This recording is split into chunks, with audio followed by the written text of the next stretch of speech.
Hello, everyone. I'm very happy to introduce you to Naomi Rose, who is going to be our first Faces of Rapunzel lady that we'll be introducing to you. We kind of decided that we wanted to do a bit of an interview so she can introduce herself to you and you guys can learn all what she's all about. She's an amazing teacher, she's an inspirational speaker, and she has a lot to share. Very different things from what I have to offer. And the whole reason why we're doing this Faces of Rapunzel is because there's so many questions and so many things that we are asked and shared with about that I don't necessarily have the life experience to answer these questions. So we've decided to bring on other women who really have a variety and vast knowledge in many topics. So Naomi is the first one that we would like to introduce to you. So hi, Naomi. Hi. So first question I'd like to ask you is, your name is Naomi Rose. Yes. Right? There's two names. Why do you go by two names? So I'm really, really, really happy that you asked this, because it's something that actually, personally, I've been dealing with a lot lately. Something that I think we can all relate to is that when we become adults, in one way or another, we start striking on a path, whether it's by career, whether it's by our hobbies changing, whether it's by, in my case, my name, whether we choose a new religion, whatever it is we do, we distance ourselves from our families, and that can be very difficult. And I think when I was growing up, my name was and still is Rose. And it's what my family called me, it's what my childhood friends call me and still do. And I'm very, very attached to it, but I started exploring Judaism and I have a Hebrew name now, and I wanted also to include that. So what happened was, initially I decided, full throttle, I'm just going to go by Naomi. So I had moved recently to a new community, incidentally, so I started introducing myself that way, but it didn't feel right either. Oh, wow. And I started feeling pulled backwards and pulled in two directions. I was so conflicted. And I wanted to find a way to show that I am giving weight both to where I'm going, but also to where I came from, and the past and the future. And so I thought the best way to do that would really be include both of my names professionally. So it was a recent decision, actually, but I'm going to go by Naomi Rose. That's such a beautiful name. When people call me Naomi, they'll be right, and when people call me Rose, they'll also be right. And it's a way of kind of binding my past and my future together. Beautiful. Wow. So that's really intriguing. Can you tell us a bit about yourself? How do you spend your time? What are your favorite things to do? And what do you hope to bring to the Wrapunzel team as well? So I'm very, very excited to be on the Wrapunzel team. I'm going to start with that. I think that this is a very unusual thing that you and we are doing. And it's hard to explain to people when I come across somebody who's never heard of Wrapunzel before. It's not the right thing to say that we sell scarves. I mean, yes, it's technically accurate, but it doesn't encompass what we're trying to do. It doesn't hold the truth somehow. So I think the real goal here is to bring women from different walks of life together and to have them helping each other and to have them supporting each other. And that sounds like a community center, not like a tichel store. But what happens when you start teaching someone a creative art that both makes them look and feel beautiful, but also makes them a very visible and attractive symbol as they're walking down the street, is that they start becoming publicly representative of their values. And that sounds like a very vague statement. But what I mean is that when you choose to cover your hair, it's a very big decision. Yeah. Even if you're covering with a shade tool, it's a big decision. But especially if you're covering in such a visible way, people will ask you things, people will look to you, and you somehow become more of a representative of whatever values were important to you when you chose to cover your hair. So if they're religious values, if they're cultural values, if it's a choice you made because you have a disease, or if it's a choice you made because you think it's fashionable, or if it's a choice you made because of some kind of hereditary difficulties, it can be many, many different things that bring us to where we are. Yeah. And the beauty of Wrapunzel is that we're coming from so many different places, but that we're coming to the same place together. Wow. And what I would really, really love to do is to be a bridge between people who are covering because they had cancer, between people who are covering because they're religious Jews, because they're Muslims, because they're Christians, because they think it's beautiful, because they're fashionable, because, they're having a bad hair day. Right, because they're having a bad hair day. The thing is, I think we have found common ground. and common ground is not to be taken lightly, especially if you're dealing with people from different religions and different walks of life. And my goal is to, if I can, to bring my experience with having a non-religious childhood and a religious presence onto the team as a way of kind of being an integrative force and bringing people together that are very, very different from each other. That's what inspires me the most about Wrapunzel. Yes, we sell great products, but that's so not the point. The point is really that the products are incidental to the community that already exists and is currently growing. So you totally answered my next question. But can you tell me a little bit about what led to your decision, why you cover your hair, why you decided to cover your hair? Right. Okay, so it's probably a short answer. But... Well, maybe. I've alluded to a couple of different things. I mentioned the thing with the two names. I mentioned the thing with maybe not growing up religious. And basically, just to bring that all together, I decided to cover my hair because I'm an Orthodox Jew. And that's what Orthodox Jewish women do when they're married. And you're married. And I'm married, thank God. I have a wonderful husband. And that's the very simple, flat answer. But the true answer was that it wasn't easy, and especially because I grew up as a secular American college student like everybody else. And I was in the middle of grad school when I decided to get married. Oh, wow. So you got married? Yes, in the middle of a semester of grad school on Thanksgiving break, but that's another story. So just one, okay, we'll share that. So you just show up one day and you're, wow. Yeah, okay. So I show up one day looking like this. Okay, I wasn't quite this good at it yet, but you can imagine that was a hard thing for me to do, not just to walk out the door, but to walk into a building, a graduate school.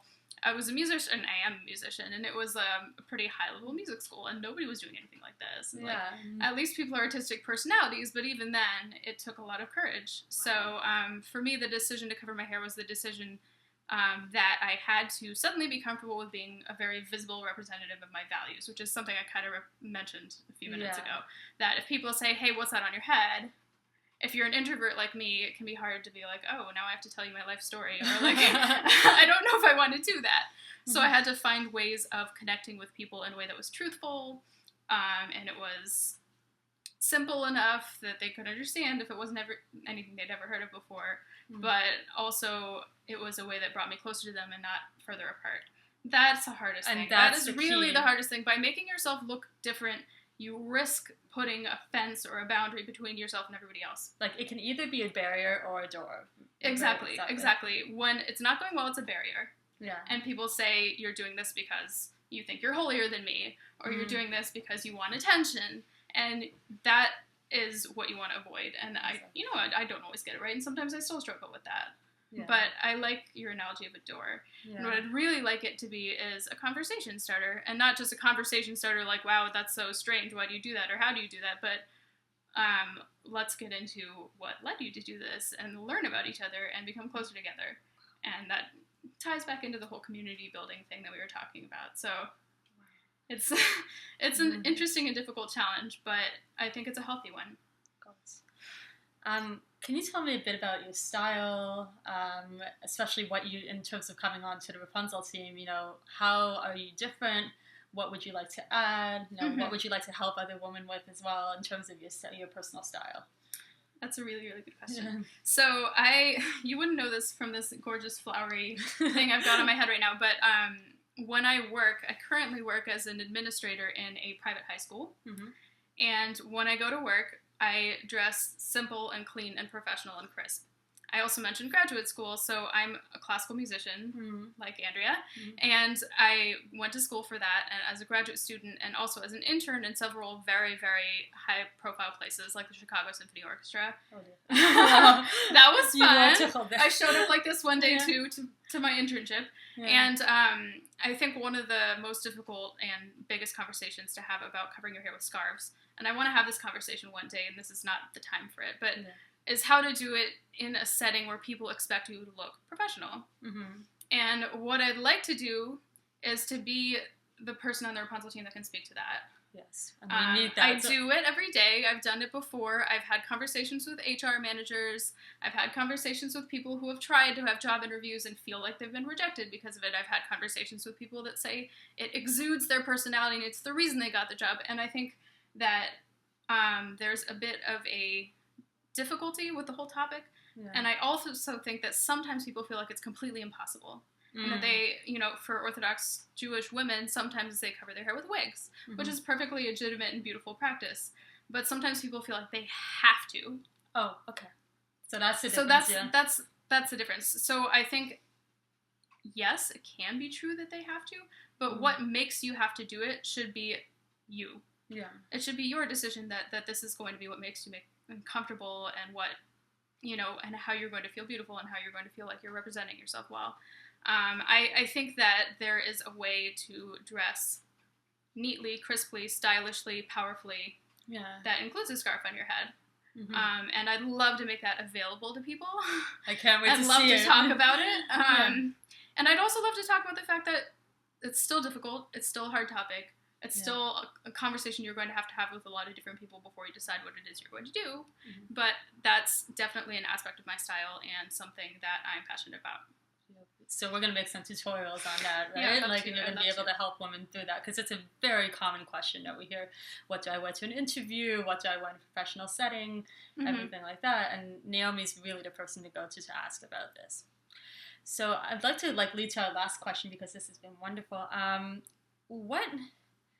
Everyone has their thing in life. At least for me, obviously, it's hair covering.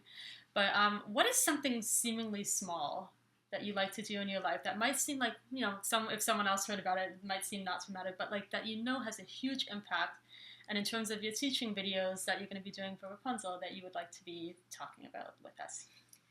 Thank you. So I really think that I've heard this question before in different forms. It's a common icebreaker that you hear at Shabbat meals, if you're Jewish, what is your favorite mitzvah? And people translate that as good deed, or they translate it as a lot of different things. What do you like to do in your life? What are you passionate about? What's your thing? Yeah. So I think it took me a long, long, long time for me to figure this out. And for Andrea, it's so beautiful and so obvious, and it's staring you right in the face right now. It took me a while too, right? Yeah. But while I love to cover my hair, and I'm excited to be joining this community as a hair covering advocate, I think what really, really makes me committed and think and slow down and take a moment is a mitzvah in the Jewish tradition, which is called Shmirat HaLashon, which literally translates to guarding the tongue. And you might think, oh, that means don't talk too much. Okay, so kind of, but what it really means is to choose your words very, very carefully. And I am not an expert at this whatsoever. I still lots of times say things that I wish I could take back, but I think that having a very, very careful approach to how we speak to people, when we speak to people, who we're telling certain things and who we're not telling certain things, and learning how to represent ourselves in words, represent our values in words in a way that can be accepted by whoever we're talking to. Because there's two halves of the equation. There's the half of what comes out of your mouth, but there's the half of who's receiving it. And are they in an emotional place where they can even receive what you're trying to give them? Exactly. So you may be saying something that's truthful and kind and accurate and necessary, but this person is either emotionally distraught or, they have something in their background that's going to prevent them from receiving it in a healthy way. So being conscious of that, wow. Yeah, it's very complicated. It can get quite overwhelming. But that, if anything, especially in this era where we have social media, we have Twitter, we have, everything bombarding us all the time with ways in which we can express ourselves and ways in which people are trying to express themselves to us, be it advertisers or be it our friends and family. I think that kind of focus on healthy communication, truthful communication that's actually sensitive to who we are as people, that is, if anything, what's going to change a lot of the negative trends we're seeing in the world right now. Yeah. So that's definitely...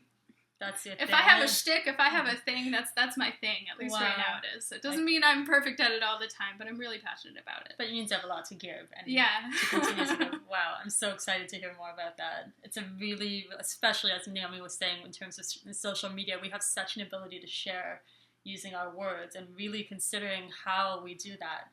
So important. Right. And it does, as you're saying, it doesn't mean that I shouldn't say anything at all. Actually, it means the opposite. Sometimes you need to say something. Yeah. So exactly. Wow. It's learning how to determine what times those are. Incredible. And you're saying like there are like real parameters like and that you can learn about this, right? Right, definitely from religious sources and secular ones. Yeah. There are lots of people teaching good things about communication. Wow. Thank you. Oh, I'm so excited. Okay, so everyone, this is Naomi. Hi. You're going to be hearing a lot more from her. This was just a little taste of who she is. And looking forward, really, this is going to be so awesome. Okay, So glad everyone. to meet you. Bye. Bye.